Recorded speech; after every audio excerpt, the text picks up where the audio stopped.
میں ناکام رہے. مریم نواز اس وقت بات کر رہی ہیں, آپ کو براہ راست لیے چلتے ہیں. سب سے پہلے مجھے انہی کی یاد آئی جب میں نے یہ فیصلہ سنا. بسم اللہ الرحمن الرحیم. خاموشی خاموشی ہو دے, خاموشی خاموش ہو دے.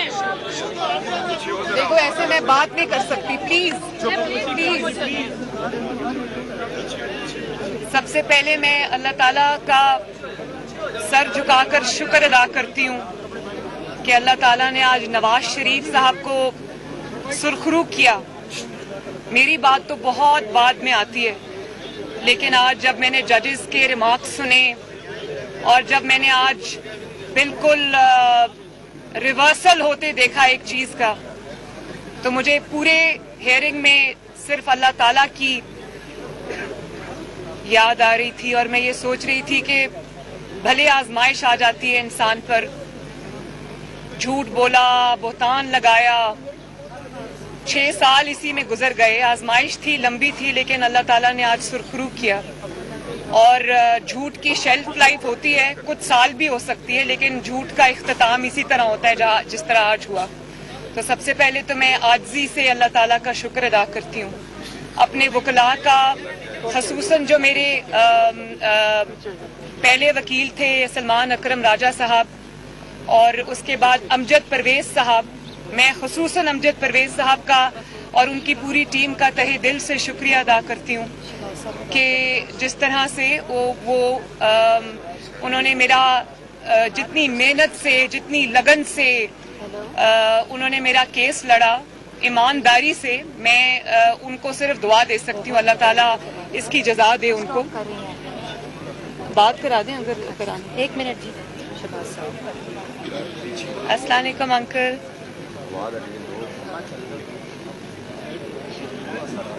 جی میں اس وقت پریس ٹاک کر رہی ہوں. جی بہت شکریہ آپ کا انکل. Thank you uncle. جی thank you very much uncle. آپ کو بھی مبارک ہو جی. تھینک یو جی. اللہ حافظ جی. Thank you. اور میں میاں صاحب کو ابھی یہ کہہ رہی تھی کہ بھلے آپ پہ آزمائش آئی, 6 سال 7 سال ہو گئے, آپ کو ایک جھوٹ کا سامنا کرنا پڑا. اللہ تعالیٰ نے اس آزمائش میں بھی آپ کو ثابت قدمی دی, اور آج اللہ تعالیٰ نے جب آپ کو سرخرو کر کے نکالا ہے تو پہلے سے زیادہ عزت دے کے نکالا. میرا یہ نہیں خیال کہ پاکستان کی تاریخ میں کوئی بھی ایسا سیاسی لیڈر آیا ہے جس کا اتنا کڑا احتساب ہو, جس کے اوپر اتنی بڑی مشکلات کے پہاڑ ٹوٹے ہوں. کوئی سیاسی لیڈر اس قسم کے احتساب سے نہیں گزرا, اور کوئی سیاسی لیڈر اس طرح سے سرخرو نہیں ہوا جس طرح سے سرخرو آج نواز شریف صاحب کو اللہ تعالیٰ نے کیا. مجھے یہ بھی یاد ہے کہ جب پیناما کے لیے یہ پیناما کا شور اٹھا تو نواز شریف صاحب کو, ان کا ظاہر ہے جب آپ نے کچھ نہیں کیا ہوتا تو آپ کا پہلا ری ایکشن یہ ہوتا ہے کہ آپ یہ کہتے ہیں کہ میں اس کو فیس کروں گا, میں اس کا جواب دوں گا. تو نواز شریف صاحب نے یہی کیا. ان کے جو رفقا ہیں, ان کے دوست ہیں, ان کے چاہنے والے, انہوں نے ان کو یہ کہا کہ یہ کوئی لیگل مقدمہ نہیں ہے, یہ کوئی قانون کی بات نہیں ہے, آپ کو یہ سزا کے لیے پورا ٹریپ سیٹ کیا جا رہا ہے. تو آپ اس مقدمے میں آپ اس مقدمے میں نہ پیش ہوں. آپ اپنا جو بھی آپ کو حاصل ہے, جو بھی امیونٹی آپ کو ملتی ہے وہ آپ لے لیں, اور آپ یہ نہ کریں کیونکہ ان کا یہ مقصد آپ کو سزا دینا ہے. یہ آپ کی جو تعویل ہے, جو آپ کی لیگل آپ کے پوائنٹس ہیں, جو حقائق ہیں, وہ یہ نہیں سنیں گے. لیکن نواز شریف صاحب نے یہ کہا کہ نہیں, میں اس احتساب کو فیس کروں گا, میری بیٹی بھی فیس کرے گی, میری خاندان بھی فیس کرے گا, میرے بچے بھی فیس کریں گے. انشاءاللہ تعالیٰ وہ سرخرو ہوں گے. تو آج وہ اللہ تعالیٰ نے دن ہمیں دکھا دیا. لیکن اب یہ بھی دیکھیں آپ کہ جس شخص نے یہ الزام لگایا نواز شریف صاحب کے اوپر, جس نے جھوٹ بولا, جس نے بہتان لگایا, جس نے پوری اپنی 25-30 سالہ سیاست نواز شریف کے اوپر بیس کر کے کی, آج میں اس شخص کا چہرہ دیکھنا چاہتی ہوں. آج کیا سوچتا ہوگا, آج اس کے پاس کہنے کو کیا ہے. اس کیس کے متعلق جو اس کے حقائق ہیں, میری زبان پہ تالا لگا رہا, کیونکہ کیس عدالتوں میں تھا, ججز کے سامنے تھا, تو میں اس پر زیادہ گفتگو نہیں کی میں نے. لیکن اب کیونکہ اللہ تعالیٰ نے سرخرو کیا, آج فیصلہ آیا, اب میں اس کے اوپر ڈیٹیلڈ ایک پریس کانفرنس جو ہے وہ میں ضرور کروں گی 1-2 دنوں میں. لیکن دیکھیں, میں آج اس سے ضرور یہ پوچھنا چاہوں گی کہ اللہ تعالیٰ نے تمہیں ناکام بھی کیا, تمہیں جھوٹا بھی ثابت کیا, تمہیں سازشی بھی ثابت کیا, اب تم کیا کرو گے؟ تم جتنی چاہے جھوٹی تعویلیں لے کر آؤ, لیکن حقیقت یہ ہے کہ تم ناکام ہوئے ہو اور نواز شریف کو اللہ تعالیٰ نے سرخرو کیا. اور انشاءاللہ اللہ تعالیٰ وہ دن بھی لائے گا. آپ ڈار صاحب کو دیکھ لیں, ڈار صاحب جس پرائم منسٹر کے جہاز پہ گئے تھے, اللہ تعالیٰ اسی پرائم منسٹر کے جہاز پہ ان کو لے کے آیا. جنہوں نے ان پر الزام لگایا انہی کے صدر نے ان سے اوتھ لیا, اور آج وہ پوری آب و تاب کے ساتھ وزیر خزانہ, اللہ تعالیٰ نے ان کو ایک بار پھر پاکستان کی خدمت کا موقع دیا. تو اسی طرح انشاءاللہ بہت جلد اب نواز شریف صاحب بھی واپس آئیں گے. تو اس کے اوپر جو عمران خان کو یہی کہنا چاہوں گی کہ تم ایک بے بس شخص ہو. آج تمہیں جواب دینا پڑے گا کہ تم نے یہ بہتان کیوں باندھے, تم نے جھوٹ کیوں بولا, تم نے جھوٹ کے اوپر اپنی سیاست کیوں کی, اور آج تم جواب دو نہ دو, تاریخ تم سے یہ جواب انشاءاللہ لے کر رہے گی. اب آپ آ جائیں وہ جو کل لیکس سامنے آئی ہیں. مریم, پہلے مقدمے کے حوالے سے ایک سوال لے لیں کہ یہ مقدمہ پاناما والا یہ عمران خان نے آپ کے خلاف نہیں بنایا تھا, اور جس دور میں یہ بنا تھا وہ آپ بھی جانتی ہیں, اور اسٹیبلشمنٹ اس کے پیچھے تھی. تو آپ نہیں سمجھتی کہ اس میں صرف عمران خان قصوروار نہیں ہے, اسٹیبلشمنٹ بھی قصوروار ہے؟ اس کا بینیفیشری کون ہے؟ اس کا بینیفیشری کون ہے؟ تو سازشی کون؟ نواز شریف صاحب کو ہٹا کر جو آج سازشی ہے نا, وہ بھی کہیں دور بیٹھا ہوا ہے. ایک سیکنڈ, اس کا بینیفیشری جو ہے اس کو سب پتا تھا کہ وہ اس کی پلاننگ کے ساتھ یہ ہوا, اس کی پلاننگ کے ساتھ نواز شریف کو ہٹایا گیا. اس میں تو اتنی پسلی نہیں تھی کہ وہ اقتدار میں اپنے اون پہ آ سکتا. وہ بیساکھیوں پہ آیا, اس مقدمے کے تھرو آیا, اور نواز شریف کو فاؤل پلے کے ذریعے میدان سے باہر کر کے آیا. کیونکہ نواز شریف اگر میدان میں رہتا تو عمران خان 3 زندگیاں اور ہوتی تو وہ کبھی بھی اس عہدے تک نہیں پہنچ سکتا تھا.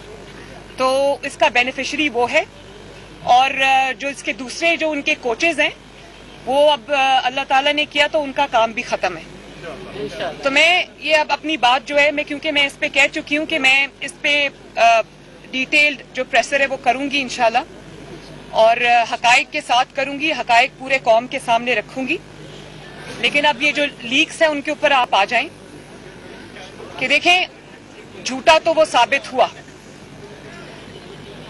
میرے لیے ویسے کوئی بہت شاکنگ نہیں تھی یہ جو لیک ہوئی ہے. میں یہ پہلے دن سے جانتی تھی کہ یہ جھوٹا, سازشی, مکار شخص ہے. میرے لیے تشویش کی بات بطور پاکستانی, کل میں نے اپنے ٹویٹ میں بھی یہ کہا تھا, وہ یہ ہے کہ ایک سازشی ذہن انسان جو فورن فنڈڈ, جو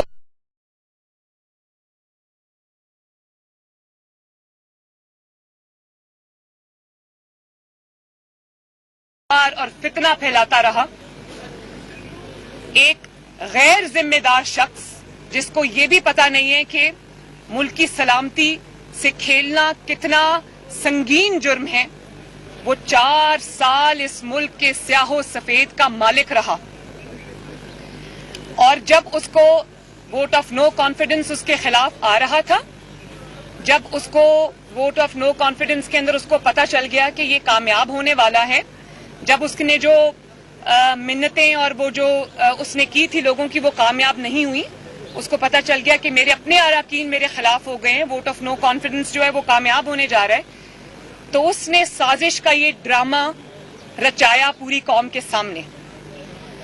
اور آپ دیکھیں کل کی مطلب اتنی سنگین وہ بات ہے, وہ کہتے ہیں کہ جو منٹس آف دا میٹنگ ہے وہ تو میرے ہاتھ میں, ان کو میں اپنے مطابق وہ کر لوں گا. اور وہ کہہ رہے ہیں کہ میں اس پہ ہم نے امریکہ کا نام نہیں لینا, ہم نے صرف اس پہ کھیلنا ہے, تقدیر سے کھیلنا ہے. یہ عوام 22 کروڑ عوام جیتی جاگتی عوام کا ملک ہے, ہم نے صرف عوام کے جذبات سے کھیلنا ہے. ہم نے صرف کھیلنا ہے. اور وہ کہتے ہیں کہ منٹس آف دا میٹنگ میں اپنے مطابق کر لوں گا, یعنی کہ آپ ایک اتنے امپورٹنٹ نیچر کے ڈاکیومنٹس میں فوجری کمٹ کر رہے ہیں, آپ ٹیمپرنگ کر رہے ہیں اور آپ کھیل رہے ہیں, اس کو کھیل کہہ رہے ہیں. کھیل میں وہ ملک سے کھیل گیا اور لوگ تماشا دیکھتے رہے. آپ یہ دیکھیں کہ وہ ابھی تک قذافی اسٹیڈیم سے باہر ہی نہیں نکلا. اس نے اس ملک کو یا اوول اسٹیڈیم سمجھا رہا ہے یا قذافی, وہاں پر بھی ٹیمپرنگ کرتا, وہ اس کو کہہ رہے کہ ٹیمپرنگ کرو منٹس آف دا میٹنگ کے ساتھ. کیا جو قومی ہے وہ کھیل ہے؟ کیا جو نیشنل سیکیورٹی ہے وہ کھیل ہے؟ پاکستان کے جو مفادات ہیں وہ کھیل ہیں؟ کیا جو خارجہ امور ہیں, فورن پالیسی ہے پاکستان کی, وہ کھیل ہے؟ اور آپ یہ دیکھیں کہ وہ اپنی پوری جو اس کو اقتدار چھوڑ کے اس کو لگ رہا تھا کہ میں جا رہا, اس نے جال سازی کی, مکاری کی, سازش کا پورا ڈرامہ کریٹ کیا اور کہتا ہے امریکہ کا نام نہیں لینا. لوگوں کو کہتا ہے غلامی سے, زنجیروں سے آزاد ہو جاؤ, آزادی کے بھاشن دیتا ہے. اور نام پوچھو اگر کسی کا تو اے بی سی پڑھتا ہے, ایکس وائی زیڈ کہتا ہے اور کہتا ہے امریکہ کا نام نہیں لینا, صرف اس پہ کھیلنا ہے. تو یہ ایک پیٹرن ہے.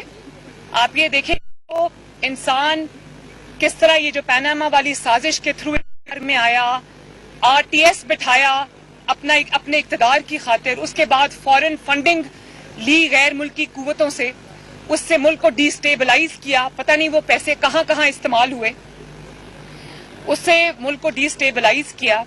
اور اس کے بعد آپ پیٹرن دیکھیں کہ کیا کہہ رہے, جب آئی ایم ایف کی یہ جو ڈیل کی بات ہو رہی تھی, آئی ایم ایف نے جب پیسے دینے تھے, ابھی پہلی ٹرانچ نہیں آئی تھی, تو آپ نے سب نے وہ سنی جو آڈیو تھی جس میں شوکت ترین صاحب یہ کہہ رہے تھے کہ یہ خط لکھ دو تاکہ پاکستان کو پیسے نہ ملے.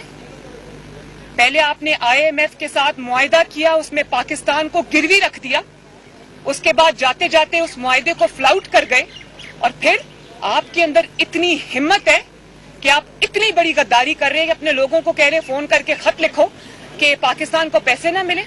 آپ کو یہ پتا ہے کہ پاکستان کو اگر یہ پیسے نہ ملتے تو پاکستان ڈیفالٹ کر جاتا, پاکستان کے کروڑوں عوام بھوکے مر جاتے.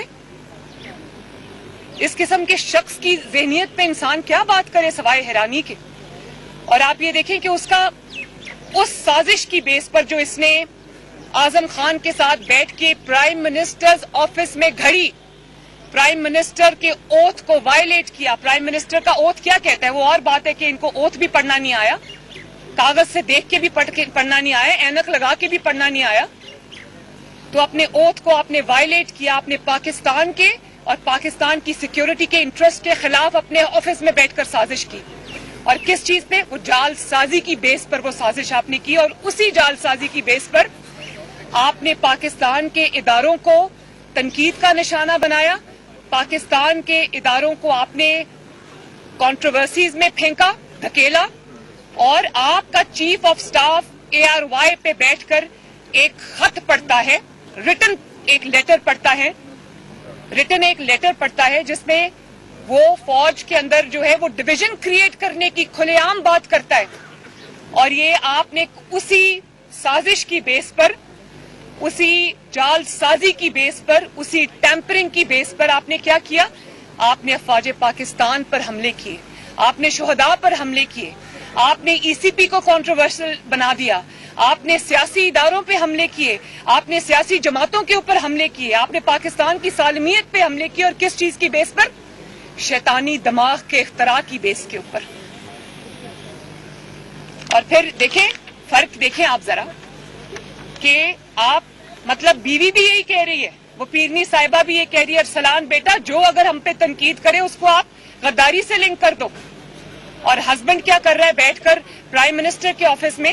وہ فورجری کر رہا ہے, وہ پاکستان کے اتنے ایک سینسٹیو چیز کے ساتھ وہ ٹیمپرنگ کر رہا ہے, کیونکہ اس نے ایک ڈرامہ کرنا تھا, اس نے عوام کے اندر یہ فتنہ پھیلانا تھا. اور پھر پاکستان کو دنیا بھر میں بدنام کرتا ہے, نکل جاتا ہے, بچ کے نکل جاتا ہے. اسی سازش کی بیس پر, اسی جال سازی کی بیس پر, اسی فوجری کی بیس پر, اسی شیطانی کھیل کی بیس پر وہ پاکستان کو عالمی اسٹیبلشمنٹ کا غلام کہتا رہا, پاکستان کو ایک کمزور ریاست بتاتا رہا اور بچ کر نکلتا رہا. دوست ممالک کو اور یونائٹڈ نیشنز کو پاکستان کے خلاف خط لکھ کر اس میں زہر اگلتا رہا. کس چیز کی بیس پر؟ اس جال سازی کی بیس پر جو اس نے اعظم خان کے ساتھ بیٹھ کے پرائم منسٹر آفس میں کی. عوام کو بغاوت پہ اکساتا رہا. ابھی آپ نے دیکھا جی سی یونیورسٹی میں کھڑے ہو کر کیا سرمن دے رہا تھا, کیا بھاشن دے رہا تھا پاکستان کی آنے والی نسلوں پر کو. ان کو کہہ رہا تھا میرے خلاف سازش ہوئی. آج وہ بچے بھی سوچتے ہوں گے جن کے سامنے کھڑا ہو کر ان کو بھاشن دے رہا تھا کہ یہ سازش, ہمیں کیا بتا رہا تھا کہ میرے خلاف بین الاقوامی سازش ہو گئی. اور نکلا کیا؟ نکلا یہ کہ پرائم منسٹر کے کمرے میں بیٹھ کے 2 شیطانی دماغوں نے اس سازش کو گھڑا, گمراہ کرتا رہا پوری عوام کو. پھر افواج پاکستان میں پھوٹ ڈالنے کی کوشش کرتا رہا اسی جال سازی کی بنیاد پر. میر جعفر کہتا رہا, میر صادق کہتا رہا, جانور کہتا رہا اسی سازش کی بنیاد پر. اور پھر مذہب کے ساتھ کھیلتا رہا. لوگوں کو کہتا رہا کہ ان کو ووٹ دینا گناہ ہے, مجھے ووٹ دینا ثواب ہے, جو ان کو ووٹ دے گا وہ شرک کرے گا. مذہب کا تماشا بناتا رہا. دنیا بیٹھ کے دیکھتی رہی. مذہبی ہمارے جو قائدین ہیں وہ بھی بیٹھ کے دیکھتے رہے. کسی نے اس کے بارے میں کچھ نہیں کہا.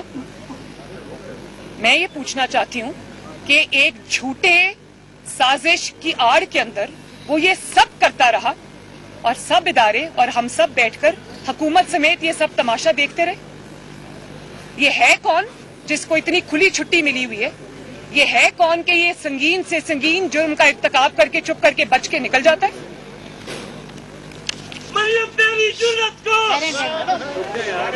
مریم تیری جرت کو. میں حکومت نے ایک جے آئی ٹی بنائی ہے.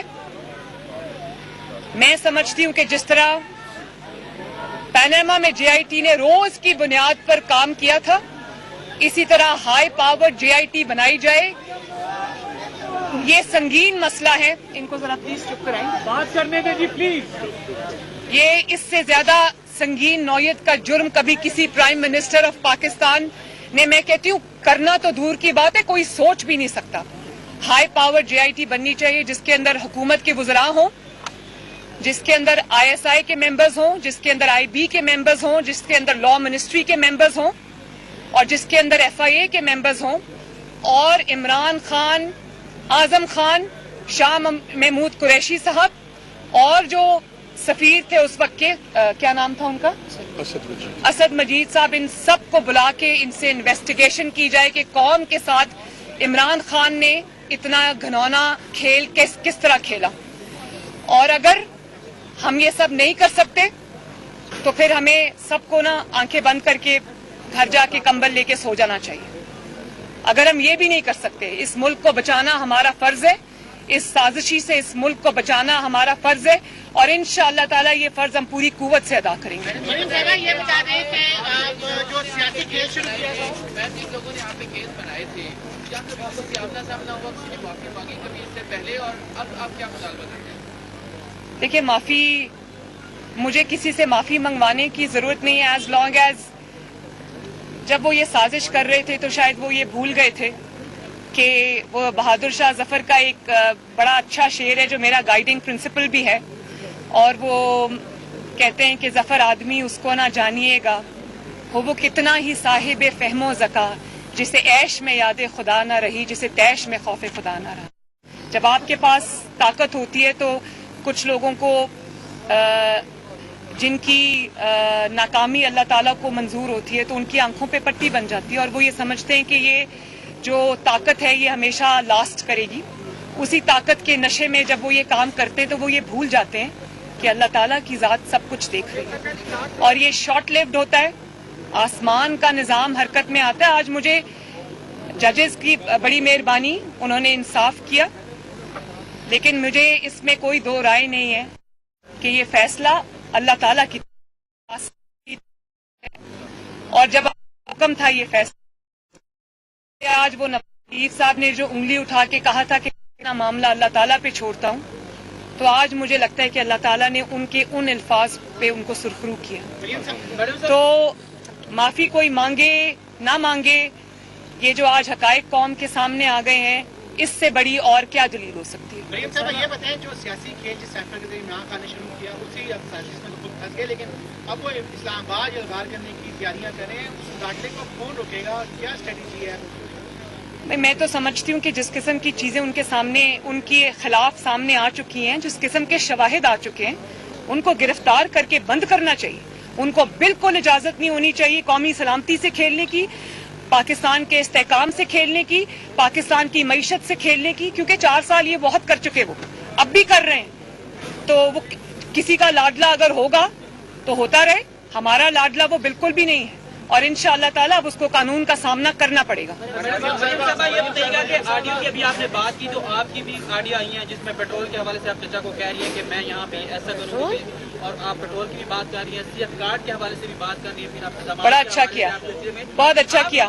مشرف کے حوالے سے بھی کہہ رہی ہیں، تو یہ بتائیں کہ اس پہ آپ کیا کہنا چاہیں گے، کیونکہ عوام تو یہ کہتی ہے آپ کے دل میں عوام کا درد ہے، لیکن یہاں ایک منٹ، اب بات ختم ہوگی نا، میں نے سوال سن لیا.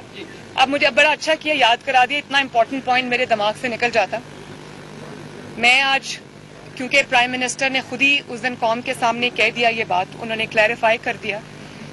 جہاں تک میرے داماد راحیل منیر کا تعلق ہے تو بالکل وہ میرے بیٹوں سے بڑھ کے ہے، میرے لیے بہت اچھا بچہ ہے.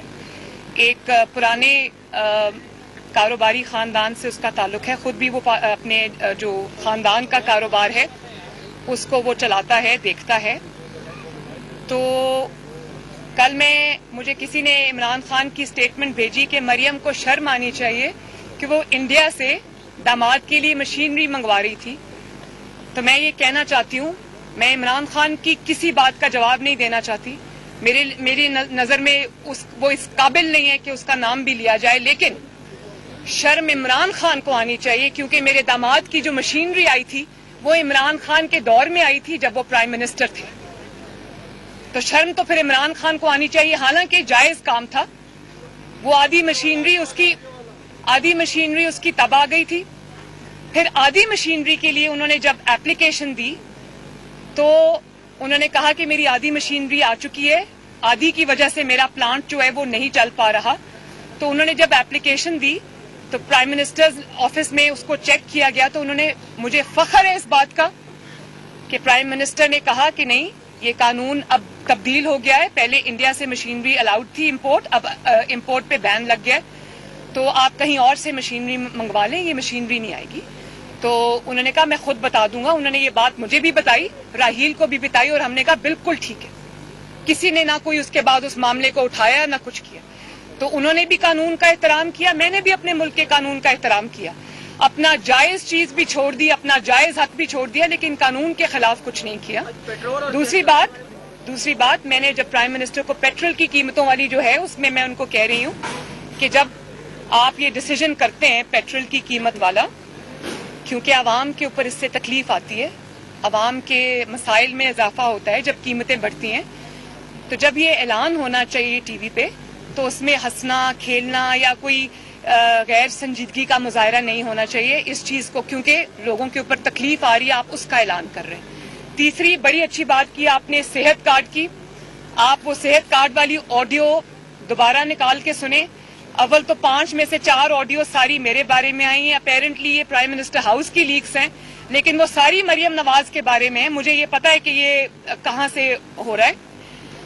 یہ عمران خان بھی شامل ہے، اس کا کوچ بھی اس میں شامل ہے. ہاؤ ایور 20 منٹ کی بات میں سے آپ نے وہ 2 لائنز نکال لی، وہ بھی جھوٹ. آپ وہ آج سنیں. میں پرائم منسٹر کو کہہ رہی ہوں، پوری میں نے تمہید باندھی. میں نے کہا یہ جو ہیلتھ پروگرام ہے وہ نواز شریف صاحب نے لانچ کیا تھا، میں نے اس پر محنت کی تھی دن رات. ہم نے جگہ جگہ جا کے as prime minister Nawaz Sharif صاحب نے مجھے ساتھ لے کے جا کے انہوں نے یہ ہیلتھ پروگرام لانچ کیا تھا. اس کو پیچھے سے میں دیکھتی تھی کیونکہ عوام کی فلاح و بہبود کا وہ ایک تھا. اس میں غریب لوگوں کے اتنے بڑے بڑے آپریشن سرجریز جو ہیں وہ مفت ہوتے تھے. تو میں نے کہا کہ یہ بڑے طریقے سے یہ شو کرتا ہے کہ جیسے ہیلتھ کارڈ اس نے کیا ہے. تو میں نے پرائم منسٹر کو کہا کہ آپ اس کو اون کریں. میں نے یہ کبھی نہیں کہا کہ آپ اس کو بند کریں. میں عمران خان نہیں ہوں کہ جب بائی الیکشنز آئے تو حمزہ نے جو 2000 یونٹ سے کم جن کی بجلی خرچ ہوتی تھی 200 یونٹ سے کم جن کی بجلی خرچ ہوتی تھی تو اس نے ان کے لیے بجلی فری کر دی.